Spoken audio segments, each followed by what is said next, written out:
সূরা ইব্রাহিমের 52 নম্বর আয়াতে উল্লেখ আছে যে ইহা মানুষের জন্য একটা বার্তা, যাহাতে ইহা দ্বারা উহারা সতর্ক হয় এবং জানিতে পারে যে তিনি একমাত্র ইলাহ, এবং যাহাতে বোধশক্তি সম্পন্নের উপদেশ গ্রহণ করে।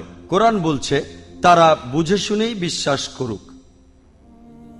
আর আলহামদুলিল্লাহ, পশ্চিমের অনেক লোকই বুঝে শুনে কাজ করে এবং তারা সবকিছুতেই প্রশ্ন করে থাকে। প্রমাণ না পাওয়া পর্যন্ত তারা সেটা মানবে না। এই কারণেই যদি আপনি কোরআন পড়েন, কোরআনের মধ্যেও প্রশ্ন এবং উত্তর আছে। আর তাই আপনি যদি কোরআন পড়েন, সেখানে বলা হয়েছে তাআলু, তারা বলে 332 বার তারা বলে, তারা প্রশ্ন করে। এছাড়াও কোরআনে 332 বার বলা হয়েছে কুল, বলো। কোরআনে এরকম প্রশ্ন উত্তর আছে। পশ্চিমারা মদ আর জুয়া নিয়ে প্রশ্ন করে, কোরআন তার উত্তর দিচ্ছে।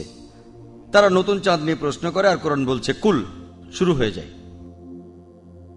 কোরআন বুদ্ধিমান মানুষদেরকে সন্তুষ্ট করে।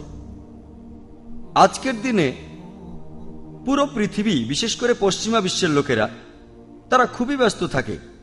সব সময় নতুন ফিলোসফি আর নতুন জিনিস আসছে, যেসব কিছু পরীক্ষা করার সময় আমাদের হাতে নেই।